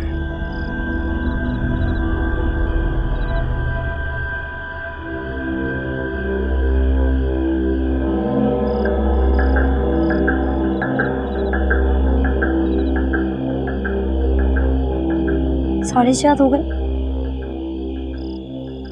अजीत, अजीत, उठो, सुबह होने वाली है। हमें पूजा के लिए भी वापस आना है। चलो, लेट हो रहा है। उसके बाद मैं वहां से निकल गया।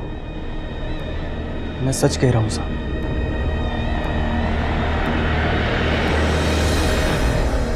सर, सर आपने जिस मोबाइल नंबर की डिटेल्स मांगी थी वो आ गई है, ये लीजिए।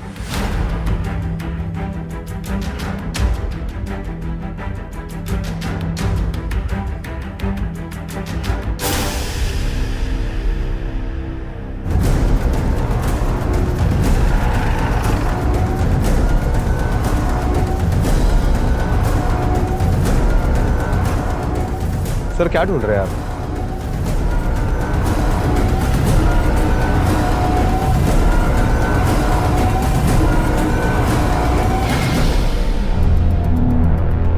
ये सीसीटीवी कैमरा चलता भी है या ऐसे ही लगा है? चालू है सर, 24 घंटा रिकॉर्डिंग चालू रहती है इसकी। हमें 7 और 8 अप्रैल का फुटेज देखना है।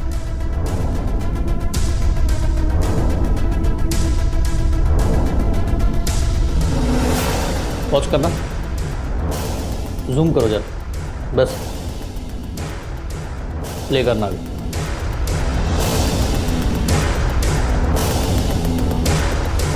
चलो उस चाइनीज शेफ को एक बार फिर मिलते हैं। साहब मैं बबलू बोल रहा हूँ। हाँ बोलो बबलू। साहब कुछ पैसे की अर्जेंट जरूरत आ पड़ी है। मुझे क्यों फोन किया? पैसे तो आप ही को देने पड़ेंगे ना साहब। देने पड़ेगा मतलब? क्योंकि साहब शीला का खून तो आप ही ने किया है ना, मैंने देखा था। कितने पैसे चाहिए? 90,000।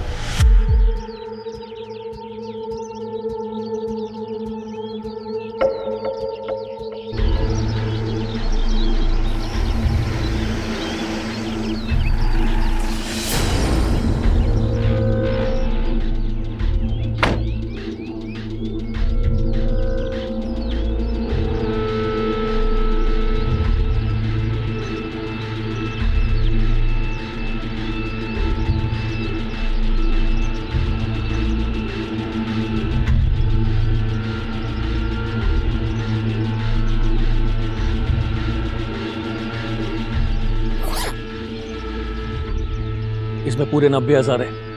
लो और निकल ले यहाँ से, और दोबारा मुझे फोन मत करना। शंकर सुरवे,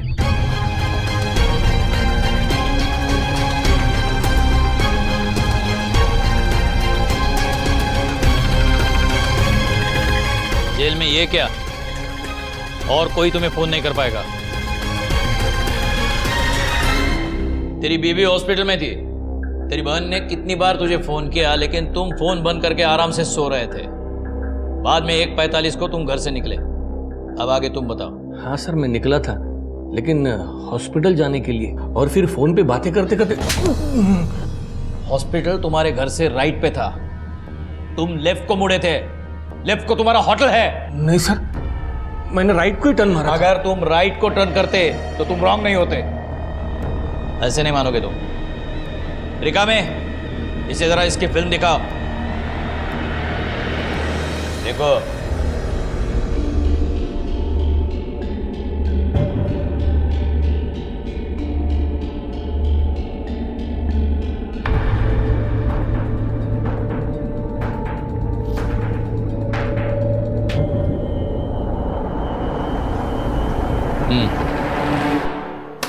चलो अब सब सच बताओ। साहब मुझे शक हो गया था कि मेरा कैशियर शीला के जरिए पैसे चोरी कर रहा है। मैंने वॉचमैन को शीला की तलाशी लेने के लिए बोला, पर उसने दयाशंकर को पुलिस स्टेशन भिजवा दिया, और फिर वॉचमैन ने भी उसकी तलाशी लेने से मना कर दिया। और फिर एक दिन ये लड़की से रोज पैसा चुरा। शीला तू रुक, तू बाहर जा, शटर डाउन कर और वहीं पे रुके रहना। चल जा। जी। आज मैं देखता हूं तू कैसे पैसे चुराती है। बोल, आज तक मेरा कितना पैसा ब्लाउज में डाल के बाहर ले गई है तू? हैं? साहब मैंने कोई चोरी नहीं किया साहब। मुझे पता है तेरे ब्लाउज में पैसे है। तो निकाल बाहर, नहीं तो मैं पुलिस को बुलाऊंगा। पुलिस आएगी, पैसे निकालेगी और तू हवालात जाएगी। मैंने कोई चोरी नहीं किया। अरे तू निकालती है, मैं निकालूं? हाँ? सब निकालती हूँ। हाँ, चल निकाल। तू क्या अंदर? किसने बुलाया तुम्हें? साहब पुलिस का राउंड अप चालू है। ठीक है, निकल दो। चल। बाकी के पैसे निकाल। और सुन, ये मत भूलना, तेरे चोरी का सबूत है मेरे पास। आज छोड़ रहा हूं तुम्हें। चल निकल निकल। और फिर तूने उस वीडियो के जरिए शीला का फायदा उठाना शुरू कर दिया। नहीं सर, वो वीडियो तो मैंने उसे डराने के लिए बनाया था, जो मैंने उसी रात को डिलीट कर दिया था। फायदा तो वो मेरा उठा रही थी सर। मतलब? मैंने पूरे स्टाफ को बाहर भेज दिया था, लेकिन कोई अंदर छुपकर मेरा वीडियो बना रहा था, जिसको लेकर शीला मुझे ब्लैकमेल कर रही थी। साहब, इस महीने 2000 रुपये पगार बढ़ा के देना। बढ़ाकर? तेरा पगार तो उल्टा मैं कम करने वाला था। तेरा वीडियो है मेरे पास, भूलना मत तू। वही तो साहब, मेरे पास भी एक वीडियो। ये देखो साहब, ये देखो।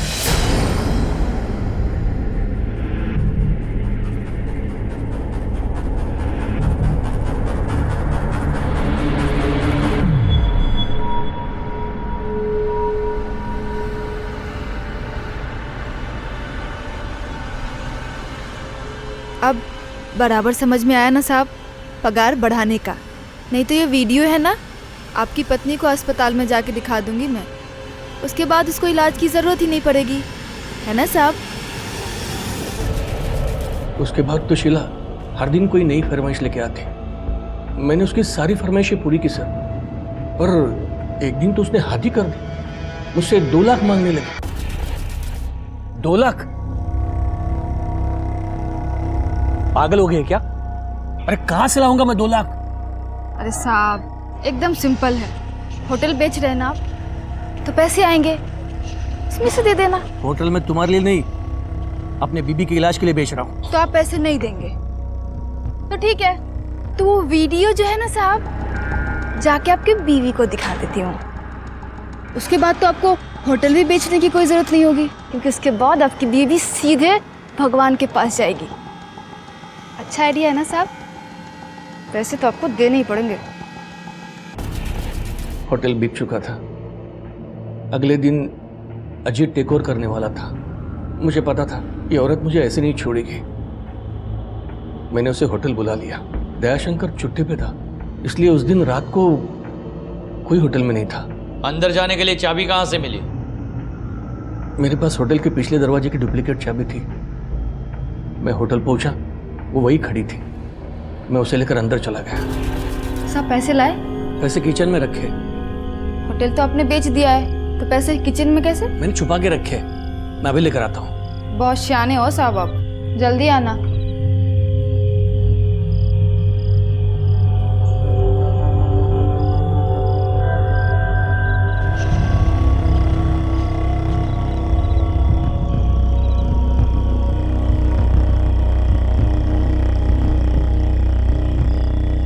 तुम्हें पैसे चाहिए ना? हा? ये सब करने के बजाय अगर तुम पुलिस के पास आते तो असली अपराधी को सजा मिलती और तुम कातिल होने से बच सकते। ले जाओ उसको।